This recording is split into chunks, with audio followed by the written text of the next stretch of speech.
Welcome to the Sunflower Conversations, where we explore the hidden disability sunflower and its role in supporting people with hidden disabilities.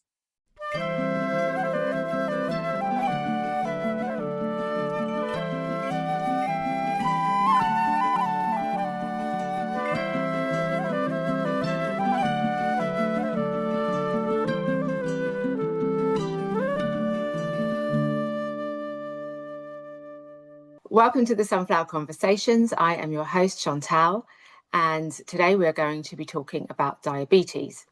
According to research led by Imperial College, the total number of adults living with type 1 or type 2 diabetes in the world has surpassed 800 million, which is quite a phenomenal number. So joining me today to have a chat about type 2 diabetes is Ashwin Soni. Hi, Ashwin, how are you? I'm good. How are you? Yeah, I'm very well, thank you. And Good. very grateful for your time today. You're welcome.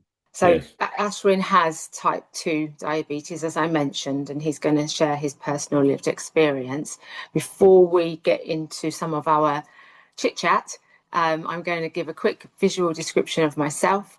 So I am a female. I am in my I can't think of the word, in my middle-aged, that's it.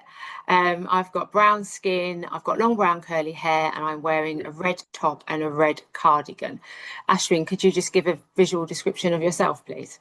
Yes, I'm Ashwin Soni. I'm 76 years old. I am British Indian. I also have brown skin, white hair for my age. Thank you. Can we start off? Can you explain how does type 2 diabetes differ from type 1? Okay. The primary cause of type 1 is an autoimmune condition. Okay. Whereas type 2, it's not autoimmune condition where body's immunity system mistakenly attacks and destroys the insulin production cell, whereas in type 2, that's not the case. Okay. So in terms of insulin production, in type 1, little to no insulin is produced. Right. Whereas in type 2, insulin is initially produced, but the body can't use it effectively. Production often decreases over time and as you grow older. Right. The onset of type 1 diabetes is usually rapid and often diagnosed in childhood or young adulthood, but can occur at any age. Whereas type 2 is usually gradual and often diagnosed in adult life over 40 to 45 years. Through diagnosis in younger people is also becoming more profound. And prevalence is far less common of type 1 diabetes, affecting about 5 to 10% of the population with diabetes, whereas type 2 is much more common, affecting about 90 to 95% of people with diabetes. And in type 1, the treatment requires lifelong taking of insulin therapy. So injection of insulin or pump, and to replace the insulin the body cannot produce. Whereas treatment for type 2 is managed initially with healthy lifestyle and changes and oral medication can be prescribed. Insulin may also be required if it can't be brought under control. On the prevention side, cannot be prevented. Type 1 cannot be prevented, whereas type 2 can be brought under prevention regime. So insulin is not a first first port of call for type 2, whereas No. it would be for type Correct. 1. Correct.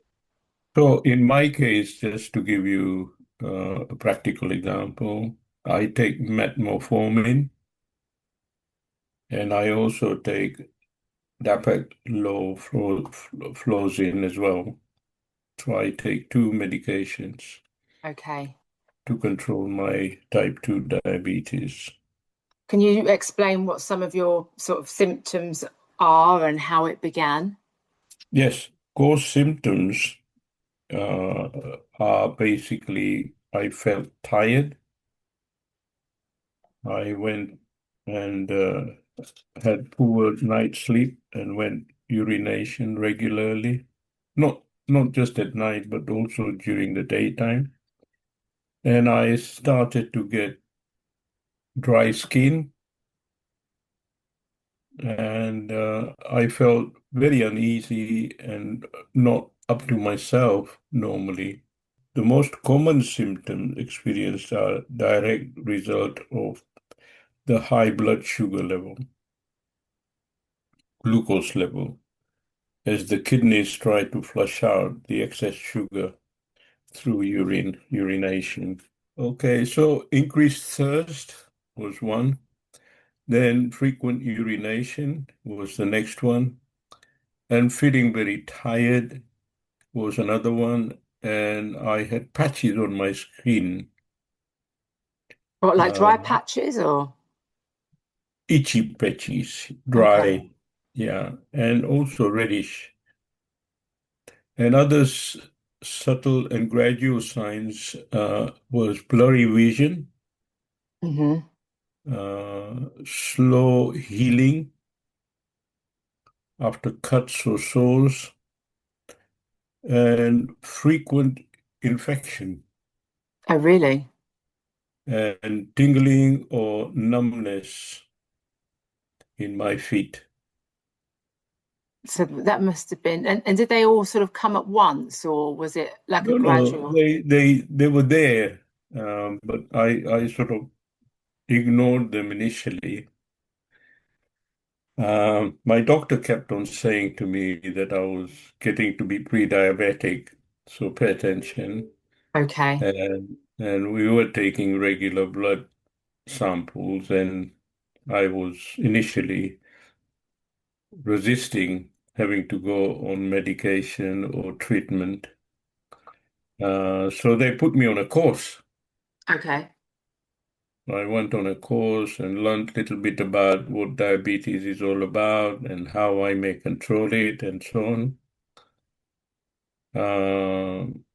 But then I sort of resigned to the fact that it's there, so I've got to sort of tackle it head on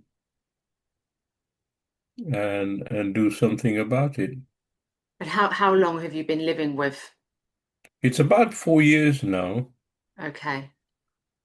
So you, Initially, it was a big shock, uh, yes. and I started to sort of think about people who've had diabetes and how they have suffered and how they take insulin and stuff like. My brother-in-law had diabetes, and that was type 1 though, and he was very careful with everything, but still he was frail and sometimes finding it difficult to manage his diabetes. Do you have to, I think with diabetes type 1, there's you have to test regularly to make sure that your insulin levels are at the right point. Is that the same for diabetes type 2? What's the monitoring like? I test it every day. Oh, you do? Yes, I have a prick uh, pin and a monitor like that. Okay, yeah. Ashwin And is holding up it looks a little bit like a mm, Tamagotchi game, but it's not. It's a digital device with a reading screen on it. And in the left-hand this side is is like a wand.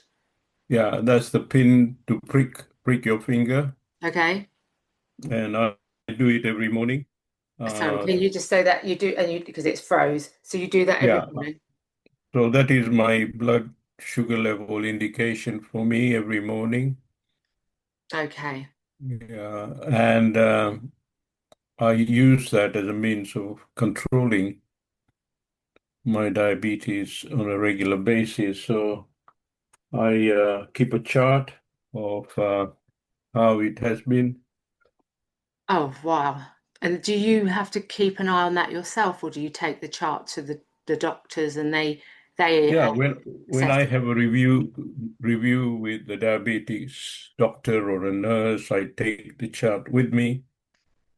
We talk about the results from uh, when it's done at the hospital every 6 months, Yeah. and we review the results, and so far they've been in a good shape. I mean, after last Christmas, I found it very difficult to bring it back under control, and that's when the nurse recommended this new additional medication. And do you think after Christmas, your diet over that period had affected your levels? Is Mhm. that what you think the result of that was?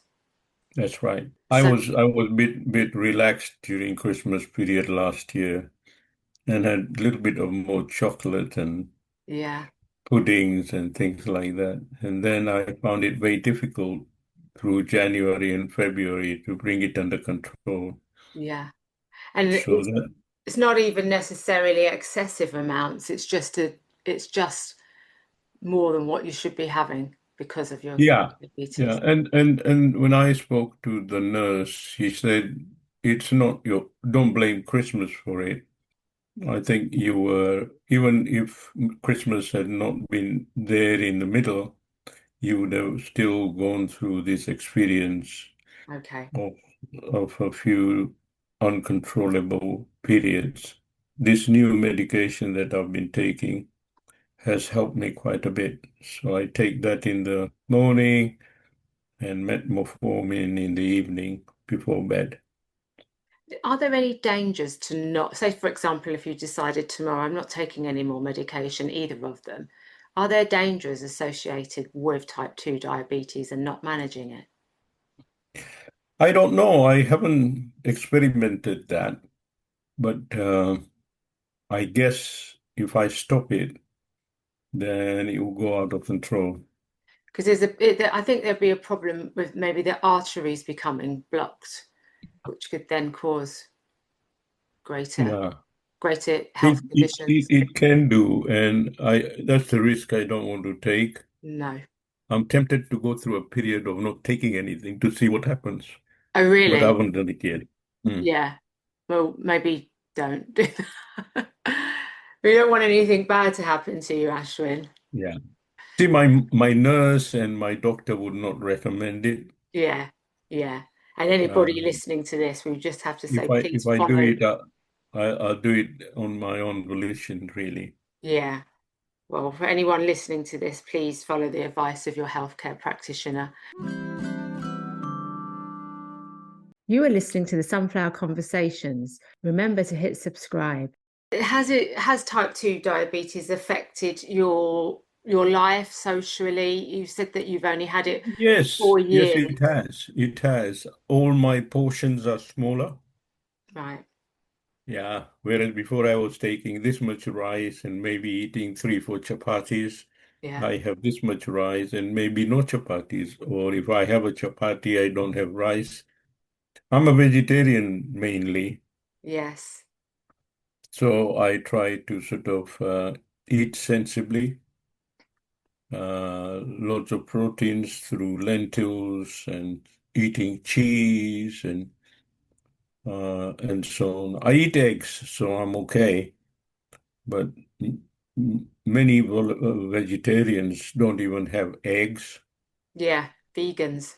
Um, I used to be a meat eater 15, 16 years ago, and I'm a Hindu. And our religion, eating of meat is forbidden. Okay. As I was sort of taking charge of building a Hindu temple 15, 16 years ago, was one thing I decided that I had to be quite honest with myself, and I gave up eating meat.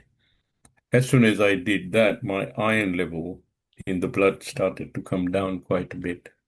That's interesting.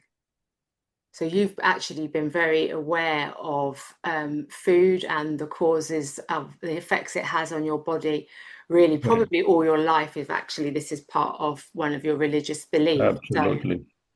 so You have to be sensible. yeah. And So in a week, I'm quite strict. Three, yeah, 4 days, or even 5 days, 6 days. I may sort of take a holiday one day in a week and enjoy things that I would normally not eat, like a cake or a chocolate or something like that.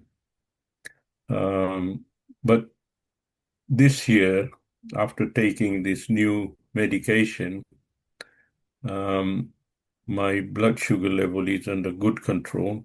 Even my A1C tests have been in good order. So I have been enjoying chocolates and sweets and cakes and things like that. Not large numbers, but small amount. yeah. So in terms of when you go for a family function or with friends, do you have to pre-warn them about how, the amount that you can eat and the types of food that you can eat? Has that been difficult you've been living with it for 4 years now, but initially was that quite difficult for you to have those conversations with people? Yeah, I haven't found it very difficult. What I tend to do is take smaller portions, Yeah. and if I have eaten too much sweet food, then I make sure I go for long walks and do some exercises that way. I was going to Yeah. say, it So I sounds like try. you do a lot of balancing, Correct, a lot of correct, balancing in terms of having correct. a holiday day during the week in terms of what you're going to eat, making sure you balance out with a bit of exercise. And maybe more fasting if I have to. So if my blood sugar level is very high in the morning, I may not have breakfast. I'll just have coffee and maybe a small piece of cheese, and that's all. Yeah. I also, in the beginning, 3, 4 years ago, I went on a keto diet. Oh, yeah. How did you find that? That was excellent. It helped me lose at least about 8 kilos of weight. Wow, that's a lot. Mm, mm. And I felt good for Yeah. having lost that much. My all my clothes became very loose, and You felt and fitter. my body felt good. I felt good, so it was worthwhile doing. So I still carry on semi-keto diet as far as is possible. Yeah, try and prevent eating lots of carbohydrates Yeah. and try and concentrate on eating proteins. And in my case, it's eggs and cheese mainly. I don't eat meat, so it's So, and lots of lentils. so it's food that you need to avoid is food which is high in glucose. Is that right? Mm, And that's right. High carbohydrate. carbohydrates. Right. So that includes fruits as well. Lots of fruits have high level of carbohydrates. Mm. Sugar, honey, they all have very high carbohydrates. What about rice? Rice is very high as well. Is it? Gosh, Mm, tiny little yeah. grains, you wouldn't think it, would you? Yeah, yeah. Rice, brown or white, it still is very high in terms of carbohydrate. So do you Yeah. feel like it's important that people around you that you know you have diabetes so they can offer support? I don't expect people to support me. I have to inform them that I suffer from this. So please take it as I am. And if I don't eat something that you think I ought to be eating, then I'm sorry about that, but my health comes first. Yes, absolutely. Your health always Yeah. must come first. And chapatis are very high in carbohydrates. Rice is very high. So I have smaller portions. Instead of three, four chapatis, I have one.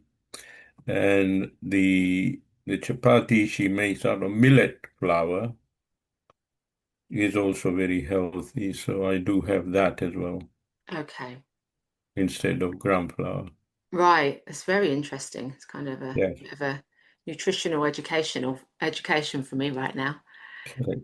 So in terms of testing, just going back daily, I check my blood sugar level. 6 monthly, I have A1C test at the surgery, and I have regular screening of my eyes Okay. be because you do suffer from blurry vision. So would that As affect your long, driving at all, or what if you? no, no, no, no, Okay. but it has got to be kept under check. What do you think about the hidden disability sunflower as a method of communicating that you have a non-visible health condition such as You diabetes? know what? I got it yesterday. Yeah. Do you I like the look received of it? my I received my badge yesterday, Okay.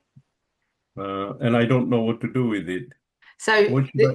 so the idea is that, say, for example, you were going to a restaurant, for Okay, example, or maybe if you were going for a walk and you were experiencing blurry eyes or something like that. And so it would yeah, just be helpful because somebody looking at you wouldn't know that you have a non-visible health condition like diabetes. So if they see you're wearing that and you look to maybe be struggling a bit, they'll know, "Oh, let me go and offer this gentleman some help because I can see he's wearing the sunflower." Same as if you go into a restaurant and you're maybe asking a lot about the menu because you need to make sure in terms of, how big is the portions or whatever, because you need to make sure that you're not going to have foods that will not be healthy for you in terms of managing your glucose. If you've got the sunflower with you, it means that they'll, rather than think this is a fussy customer, why do they keep asking me all these questions? They'll know that actually there is a non-visible health condition, which will be why you're asking. yeah. See, I was wondering, do people know about sunflower? So some people do and some people don't. We have a membership program. So it started at Gatwick Airport in 2016, and they were looking for a symbol for passengers that could self-identify as having non-visible health conditions, so that the airport staff could give them more support. Okay, So it started at the airport, and then what's happened is since then, lots of different sectors in of business have joined. They take our training, and so then they then all know, okay, this is what the sunflower means. So when a company joins, we ask that 80% of their employees watch our training video, yeah, and then it's kind of a ripple effect, really. If I work somewhere and my company becomes a member, then because of the statistics globally, 1 in 6 people has a disability. And we talk about 80% of that being non-visible. So it means that everybody in some way during their life will be touched by disability. okay. So I can relate that to my Well, I family. wasn't, I wasn't aware of it, so now I've become familiar with it. Yeah, and now if you see somebody I, wearing it, you'll know. yeah, If you go to Gatwick, which is probably your closest airport, you'll see when you go to check in and what have you. And I think also at the border force, you'll see the sunflower sign. You'll start to okay. notice it now. Do you have a message for anyone who's been diagnosed with type 2 diabetes and is uncertain about what it means for them? Yeah. Don't panic, number one. Um, Face it, take it that this is something that's happened to you, so accept it and learn about it like I did. Ask questions at the surgery and the diabetic nurse. Go on a course on diabetes, learn more and more, and follow a diet that is low in carbohydrates. And like I do, maybe monitor your blood sugar level daily, if possible. If not, then as often as you can. But don't give up. Enjoy life. Do exercises. Yeah, go for walks and do some weightlifting if possible, and try and live a normal life. That's lovely. Really, really great. And in our case, in Crawley, there's a diabetes club. Go and join diabetes club. You'll learn a lot because there are lots of people like you in your locality, and you can learn best practices from them. You can exchange experiences with them because we meet monthly, and it's an excellent forum for exchange ideas and opinions and views and listen to experts and so on. So it's a community group. Yes, yes, it's not a big thing yet, but hopefully it will grow. Well, that's what I hear over and over again, that just getting a connection with another person who's going through a similar experience is so valuable. Yeah, That's brilliant. Thanks, Ashwin. I very much appreciate your time. you're welcome. Okay, take care. Okay, thank Bye-bye. you. If you are concerned about any of the subjects discussed in the podcast, please follow up and seek support from your healthcare practitioner. If you enjoyed this podcast, please share it, leave a rating and review to help raise awareness of non-visible disabilities and the hidden disability sunflower. You can also follow and subscribe to the Sunflower Conversations podcast.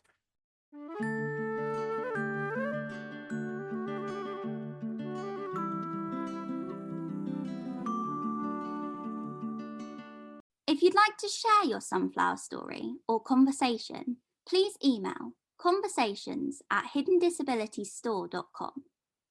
Find out more about us or listen to this recording again by checking out our insights page at hiddendisabilitiesstore.com. You can also find us on Facebook, Instagram, Twitter, YouTube, and LinkedIn. Please help, have patience, and show kindness to others, and join us again soon. Making the invisible visible with the Hidden Disability Sunflower.